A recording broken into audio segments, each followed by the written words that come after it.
Hey guys, Madame Ram, starring Toni Collette, tells the dramatized true story of Georgia Frontier, a former entertainer turned owner and heavy hitter in the boys' club that is the NFL. After her husband's mysterious death, she shocks everyone by inheriting the LA Rams and taking the reins of a major sports franchise. Relying on her wit and astrological charts to make decisions, she turns the NFL on its head and to this day remains one of the most beloved, despised, and controversial figures in modern sports. You guys, I started listening to this and I am absolutely hooked. The twists and turns, I didn't see any of them coming, and I have so many questions. I cannot wait to continue to tune in. The woman who went from singer to NFL owner, defying expectations and shaking up the world of professional football.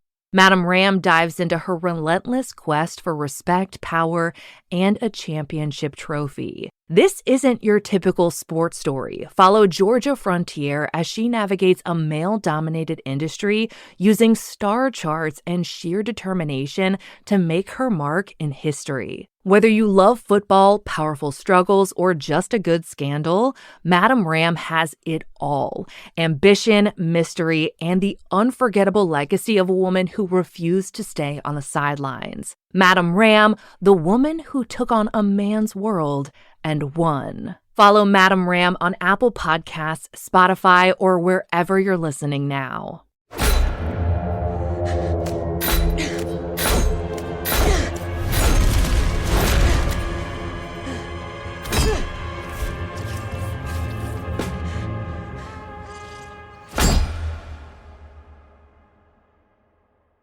What you've just heard is one of the many deaths from the monkey, the new major motion picture from Osgood Perkins, Stephen King, and James Wan.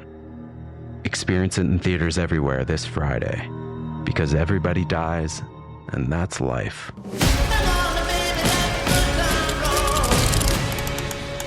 Let's have some fun. Hey everyone, and welcome back to Big Mad True Crime, where we get big mad over true crime. I'm your host, Heather Ashley, and today's case is out of Michigan. Small talk sucks, so let's dive in.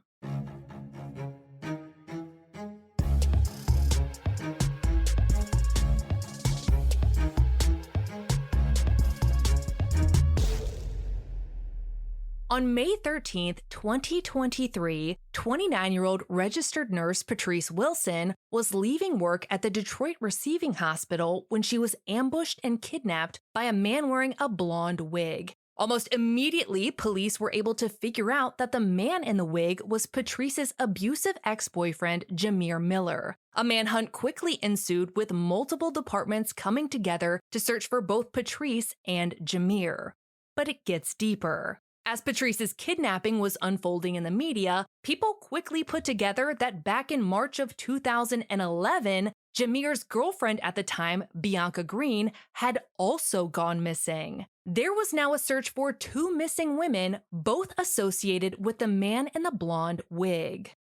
Born on March 4th, 1987, Bianca was described as being very sweet and trusting, joyful, and beautiful. Bianca's mother, Lisa, told TV1 that Bianca wasn't the outgoing type. You wouldn't normally catch her going out, and if you did, it was always with her two favorite cousins. Lisa said, "She went through a lot. I expected her to know about some things, and she didn't. She was kind of sheltered, but she wasn't a dummy by a long shot." At some point in the 2000s, Bianca started dating her first ever boyfriend, Jameer Miller. While Bianca was a calming and innocent soul, you can gather that Jameer was not. He had been arrested multiple times for charges including carrying a concealed weapon, possession of cocaine, fleeing an officer, and assaulting an officer.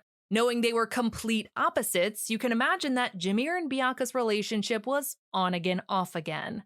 Their relationship was not great by any means, but one really great thing that did come out of it was her son in the late 2000s. His nickname was Little J, and there was nothing Bianca loved more in this world than her little boy. They were like two peas in a pod. Come spring of 2011, Bianca wasn't able to spend as much time with her son as she would have liked to, but it was for a good reason. She was taking nursing classes 2 to 3 days a week at Wayne County Community College, and that was on top of her work as a supervisor at Earl of Sandwich at Detroit Metro Airport. If that wasn't enough to make you admire her tenacity, she was also between 6 to 8 weeks pregnant with her second child. Bianca had plans for her growing family, and she was putting in the work to make sure she could make it happen. On March 25th, Bianca spent the day working at the sandwich shop, then headed home to her apartment on Brant near Middle Belt Road in Romulus, which is a western suburb of Detroit. According to Black and Missing But Not Forgotten, Bianca wound up leaving the apartment that night after getting into a fight with Jameer. She didn't take her car, just left on foot with her purse and cell phone. 2 days later, Bianca's mother received a few texts from Bianca's phone. In one text, Bianca said she just couldn't take it anymore, which at this point is the red flag text of all red flag texts in true crime. If you get this text from someone, it's like a 476% chance that someone else is sending it. At least that's my suspicion, and it's going to be my suspicion every time. In another text, she wrote, "Nearing Ohio," and said that she would call her mom when she got to her destination. But Bianca never contacted her family again. Bianca's mom, Lisa, waited for any word from her daughter, but when more than a day went by with nothing, she filed a missing persons report. As of this recording, not much has been shared about the investigation into Bianca's disappearance, just that she never used her credit cards or phone after March 27th. There was also a rumor that it was possible she took a plane or a bus to Beaufort, Georgia, and that she might or might not have been seen in Atlanta in late March. Her case seemed to stall pretty quickly despite all of Lisa's tireless efforts to keep Bianca's name in the media as much as she possibly could.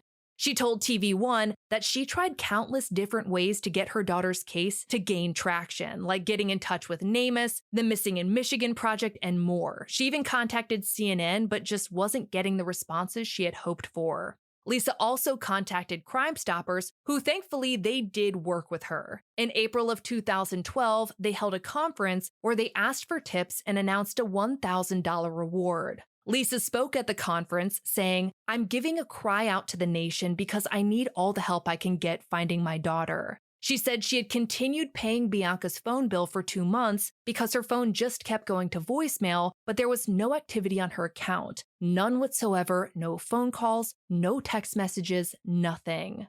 Jameer was at that conference as well and said, "It's hard being a single father. It's hard for me to even tell my son what's going on. His birthday is coming up, and it's going to be the second one where she ain't around. And I'm trying not to rage right now, so let's keep going." Lisa then held up Bianca's son so he could speak, and in a clip that will rip your heart right out of your body, he said, "Mommy, we miss you and we want you to come home."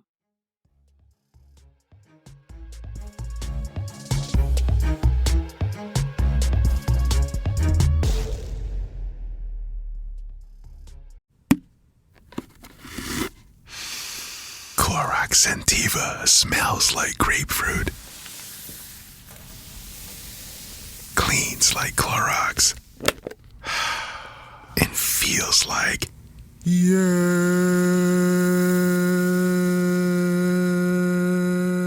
Okay, we could be here all day. Try Clorox Sentiva for a trusted clean with long-lasting freshness. Also available in lavender and coconut.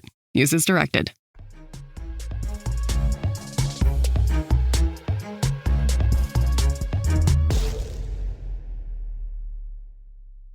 In January of 2013, Lisa spoke to TV1 about Bianca's case. She was asked about Bianca and Jameer's relationship and said, "They were on again and off again. She loved him. She just couldn't shake him. I tried to think back when I was young and in love a long time ago. Jameer said Bianca always said she was going to leave, but I didn't think she would do it." Lisa added, "We don't hate Jameer. We just know that sometimes they didn't get along." Jameer had been questioned in relation to Bianca's disappearance, but was never charged with anything. Jameer had, however, kept on being Jameer, which meant shitting all over human decency. And in November of 2012, a little more than a year and a half after Bianca's disappearance, he was charged with 3 firearm charges. Jameer was the kind of douchebag that had his name and birth year tattooed on him in case he forgot. And by name, I mean King J. Dude needed to be reminded that he was King J to literally no one but himself. TV1 asked Lisa if the text messages she received 2 days after Bianca was last seen were written by Bianca. Lisa said, her responses were her. The things she said, I know it was her responding. I paid her phone bill for a couple of months after that, hoping she would pick up or I would hear from her again, but it didn't happen. So as much suspicion as I get from those text messages, Bianca's mom believes that it was in fact Bianca who sent them.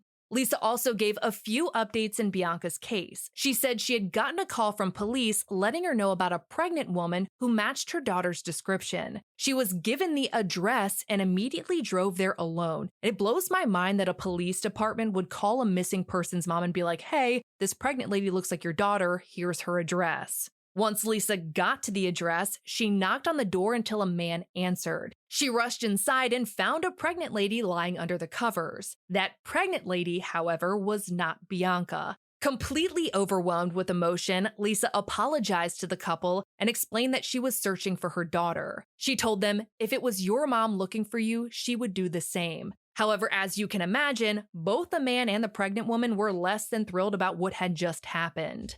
In another instance, Lisa was given a number to call after a body was found floating in the river, but the body belonged to someone who was 6 feet tall and not pregnant. Before her interview was over, Lisa talked about her grandson and said, he asks a lot of questions. He hears his mom's name in conversation and he knows who she is. Some days he has a hard time in school doing what the teachers ask him to do. I don't know what to say, but I know I have to say something. I tell him she didn't leave because of you. I tell him that his mom would want him to listen to the teachers and do what they ask. I try to think of everything positive and show pictures to him. I have to keep it upbeat, but it's hard. When I look in his eyes and see him wanting his mama, it eats me alive.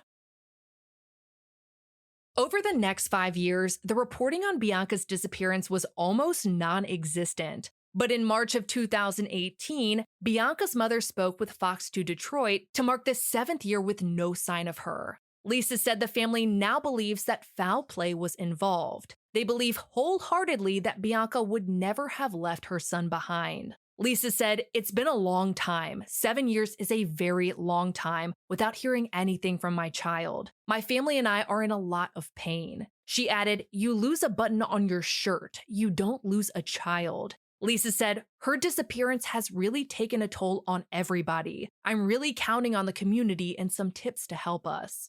Following that article, there continued to be very little coverage on Bianca's disappearance, and as to be expected, Jameer continued to rack up unrelated charges, one possession of cocaine charge in 2020 and another in 2021. It wasn't until May of 2023 that the media started talking about Bianca again because another woman had gone missing around Jameer, that woman being Patrice Wilson. Patrice, who's described as being quiet and studious, was an RN at a hospital in Detroit. Her coworkers said that her smile and laugh were absolutely contagious and that she was a driven and dedicated nurse, friend, and mother. Patrice's coworkers said that she had an incredible relationship with her son, saying, her love for her son was to be admired. We all knew her little son in the office from their sweet FaceTime chats, as she never missed a goodnight call from his cute little self. At one point, Patrice had also been in a relationship with Jameer Miller, but they ultimately broke up. Patrice's mother told 7 Action News that Jameer was a bit obsessive, that he wouldn't let Patrice move on after they broke up. She said the more she pulled away, he was sending flowers. If you go by her house, there are things at her door that she kind of left there to let him know, I'm not accepting things from you. Patrice's mother said that she was trying to get away from Jameer because she knew he was toxic to her. The Detroit News reported that in 2021, Jameer was allegedly captured on Ring doorbell footage trying to break into Patrice's home. A 30-second clip of that footage was posted on TikTok, and it went very viral. It currently sits at 1.4 million likes. In the clip, you can see who she assumes is Jameer, wearing a tracksuit with the hood up, a mask on, and wearing blue medical gloves. He walks up to the door and starts trying to remove the Ring camera and continued trying to remove it for 25 seconds or so before the video shuts off. You can hear again who we can only assume is Patrice, calmly saying, "Jameer, you're breaking into my house. Are you serious? You're breaking into my house, Jameer?" Jameer, the dumbass, responded to his name and said, "Why would I break into your house?" as he continued to try and disable the camera. Patrice specifically asked him, "Why are you at my door with gloves on and all that?" The comments of this video did not disappoint, saying things like, "Jameer failed the assignment," and "Jameer, is that you? No, it's not me." What doesn't get translated into this clip, which is still floating around, is that the woman behind the camera has since been abducted by the man who had been trying to break in. On Saturday, May 13th, 2023, at around 7:40 a.m., 29-year-old Patrice left the hospital after her overnight shift and started walking to her vehicle. She was talking to someone on her cell phone while she walked. She made it to her car, but just as she was getting in, a man wearing a blonde wig approached her from behind. The man forced her into the car, then got into the driver's seat and sped away, heading south towards I-75 and Mack Avenue. Thankfully, a bystander witnessed the abduction and reported it to the Wayne State University Police Department, who then contacted Detroit PD. ABC News reported that DPD's Organized Crime Unit, Homicide Unit, and Major Crimes Unit were immediately activated to search for Patrice. These departments were not fucking around. It took almost zero time for authorities to identify her abductor as her ex-boyfriend, 36-year-old Jameer Miller. By 2 p.m., they were sharing photos of the two of them, telling the public that Patrice was missing and Jameer was the one who had kidnapped her. They asked the public to keep an eye out for Patrice's black 2020 Lincoln SUV, saying, "We're asking that Mr. Miller will turn himself in or contact the Detroit Police Department, or he can also turn himself in at any local station." They warned the public that he was armed and dangerous.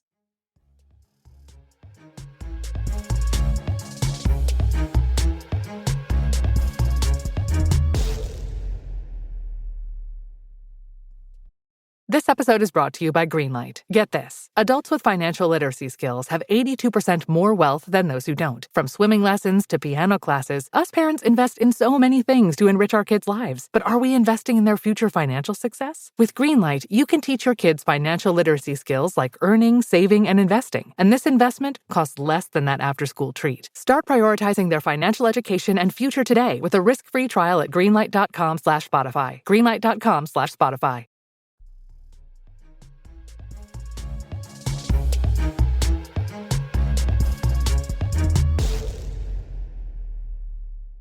While authorities developed a full-blown manhunt, Patrice's mom spoke to Fox 2 Detroit and 7 Action News. She said nothing had seemed out of the ordinary when she talked to Patrice earlier that morning. She said, "We were just kicking the breeze and she told me when she got off she was going to go work out, take her a little nap like she does, and she was going to go to her other job this evening." Her mom said she knew about Patrice's abduction almost immediately. The woman who had been on the phone with Patrice had called her mom and told her what happened, that she had heard screaming and then Patrice's phone went dead. Patrice's mom told Fox 2, "She's a good girl. She doesn't do anything. She's not a girl on the street. She does her job. I want her back. I just want her back. I'm hurt." She said she couldn't stomach the thought of losing another child, telling the outlet, "Back in 2003, I lost a son. He was riding his bike and he was 15 years old. A car hit him and I don't know to this day who did that. So yeah, I'm going through a lot right now." I don't think any of us can fathom losing a child, let alone losing 2 children, and there being no semblance of justice for the loss of either. If anyone in this world needed someone to rally behind them, it was Patrice and her mom at this moment. On Sunday, which was now Mother's Day of all days, Patrice's car was found at an apartment in Novi between 9 and 10 Mile Roads, which was 28 miles from the hospital or a 31-minute drive. When authorities looked in the back of the SUV, they found Patrice. She had been shot. This was now a homicide investigation, with priority one being finding Jameer. Her grandmother told Fox 2 Detroit, "I still feel like I'm watching TV. I don't feel like this is real. I'm very angry. She's a good girl. She doesn't do anything." Patrice's mother told Local 4 News, "I need the streets to talk. We need to find the person who killed Patrice so she can have justice. It's Mother's Day, and she is not here to be with her son. Her son cannot hold her and say, 'Happy Mother's Day today.' That bothers me." Patrice's grandmother added, "I want them Detroiters to know we need to find this guy. We don't want this to happen to somebody else. I don't know what would have helped her live longer or what." The Detroit Medical Center also released a statement saying, "It is with deep sadness that we offer heartfelt condolences to the family, friends, and DMC colleagues of cherished nurse leader Patrice Wilson, as well as Patrice's mother, another dedicated DMC team leader. Patrice was not just a co-worker, but a loving friend to so many at the DMC." The center offered grief counseling to staff, and Patrice's co-workers set up a GoFundMe with a note saying, "We are proud to be accepting donations in her honor, first to assist in lifting the financial burden of any memorial cost her family will accrue. The remaining will be set up into a college fund account for her son." At the time of this recording, they have raised more than $24,000. When Bianca Green's family found out that Jameer was a suspect in Patrice's murder, they were taken back. Bianca's uncle told Fox 2 Detroit, "It's a lot to stomach. We all never gave up hope and tried to give Jameer the benefit of the doubt. But now learning about what had happened to Patrice, they were starting to question everything." Bianca's uncle further told Local 4 News that Jameer was abusive towards Bianca. He said she had spent a year trying to get away from him. Bianca was so afraid of him that she hid for a year. On Sunday afternoon, Jameer was starting to feel the heat of law enforcement closing in on him, so he negotiated his surrender through his attorney. He was arrested at the Detroit Detention Center, but wasn't immediately charged with anything. While in holding, detectives worked on a warrant package to submit to Wayne County prosecutors for possible charges. The Detroit police held a press conference the following day, which was now May 15th. The chief said, "Detroit has lost another daughter. It's a tragedy that someone like Miss Wilson would be taken away from this world so young and so tragically in this horrific way. She was young and she had her whole life ahead of her. She was dedicated to serving and helping others as a nurse and putting others before herself. She's also a mother, obviously a daughter, and to have her life taken from her just before Mother's Day is absolutely heartbreaking."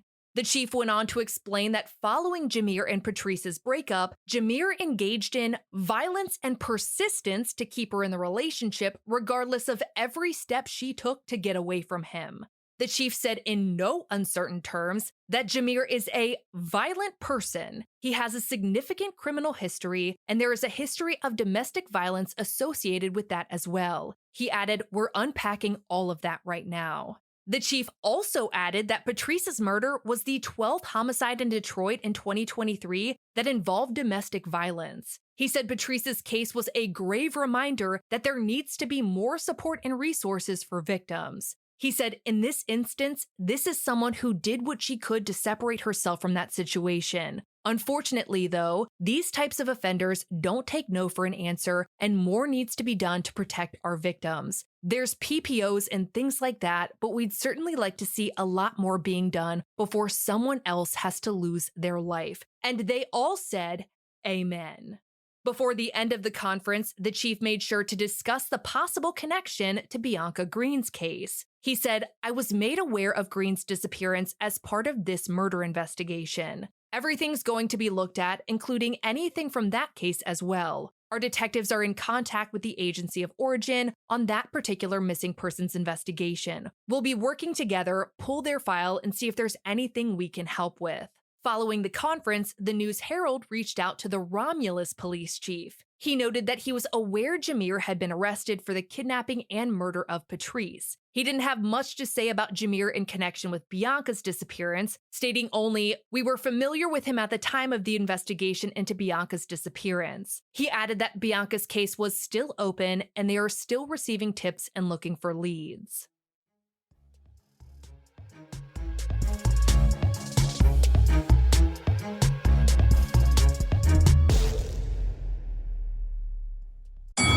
Saturday presents, in the red corner, the undisputed, undefeated Weed Whacker Guy. Champion of hurling grass and pollen everywhere. And in the blue corner, the challenger, extra strength Saturday. Eye drops that work all day to prevent the release of histamines that cause itchy allergy eyes. And the winner by knockout is Saturday. Saturday, bring it on.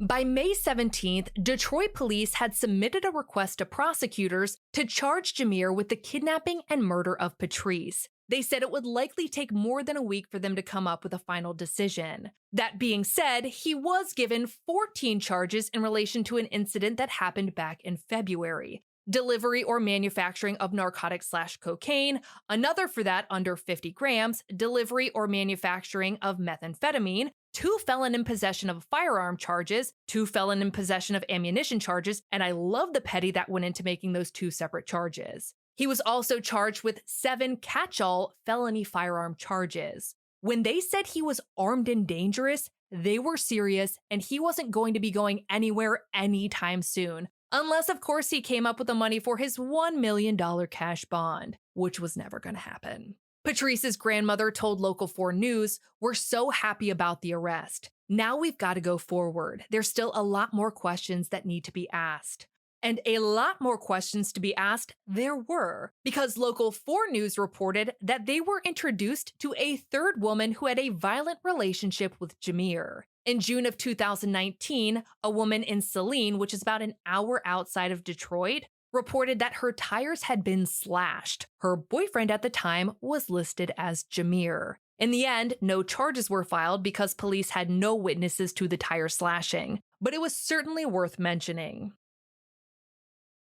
On June 1st, the prosecutor announced that Jameer would be charged in Patrice's case within 24 hours. As to the time it took them to get there, Fox 2 quotes her as saying, "I feel very strongly about taking our time and doing it right. He was in custody already." She said, "There was a lot to do and we did not feel rushed because he was not a danger to the public because he was in custody." He was ultimately charged with first-degree murder. He disguised himself, so there's no way he can argue it wasn't planned. He was also charged with felony murder, carjacking, armed robbery, and an additional charge of felony in possession of a firearm, and 5 more counts of felony firearm. Jameer pled not guilty and was denied bond. With the news of Jameer's charges, new details started coming in at warp speed that gave a more detailed look into the day Patrice was abducted. According to a report by the Detroit Free Press, Jameer's disguise was a lot more than a wig. He'd also worn a hat and glasses. As to where Patrice had been killed, the prosecution alleges it happened right in that parking lot she was abducted from. That Jameer got into the car with her and shot her multiple times before hopping into the driver's seat and driving off. The prosecution stated a hardworking and dedicated nurse that was simply trying to live her life and end a relationship was murdered. It is alleged that Miller would not let her go. The most dangerous time for a domestic violence victim is when they're trying to leave the relationship, something that too many women in Jameer's past had already learned. Patrice's grandmother told WXYZ, "He took my granddaughter. He took her. For what? Because he couldn't have her? It's really hard for us to take it in. How could a person put this on us? How?" The prosecutor didn't mention Bianca at one of these conferences, but did have this to say. "The evidence in this case will show that this defendant was responsible for the death of Miss Wilson and the other crimes that we are, and there are numerous, that we are alleging today." Because this case has all taken place in the last 2 months, we are still waiting for updates. And as this case progresses through the court system, and as any news comes out about Bianca's investigation, I will be sure to keep you guys updated. In the meantime, please go look up Bianca's case. It needs all the attention it could get and did not get it in the years since. So true crime community, please come through. The disappearance of Bianca Green and the murder of Patrice Wilson serve as a painful reminder of the devastating impact of domestic violence and the need for vigilance and support for those at risk. If you or anyone you know needs help, please call the nationwide domestic violence hotline at 1-800-799-SAFE or 7233. You can chat at thehotline.org or you can text START to 88788. All three of those are 24/7, free and confidential. I know that domestic abuse can feel isolating and so alone, but please know that you are not alone, that people care, they want to help you, we all want to help you. We are here for you, you are not alone. For all photos pertaining to this case, check out Bianca and Patrice's highlight at the top of my Instagram profile at @TheHeatherAshley. If you love the podcast, feel free to leave a review. It makes my day every single time. And if you have a case you'd like to hear covered, share it with Big Mad True Crime on social media because all cases are covered by listener request. I'll be bringing you a brand new case next week, and I cannot wait. But until then, we out.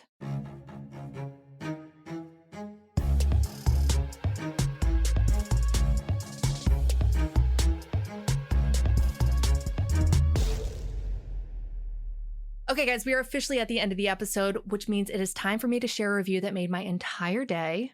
This one is from Debrabrar333ant. Love it. Okay, it says, this is an intelligent podcast, thank you, that keeps you engaged till the end. I found this podcast a few months ago and have literally binged episodes. Literally LOL with Heather's commentary. Girl does not mince any words, and I love it. And I love you back, Debrabrar333ant. You're the best. Thanks for making my day. You didn't have to do something nice for me, but you did, and I appreciate it more than you know. You're the best. And I'm going to talk to you guys next week. I love you. Bye.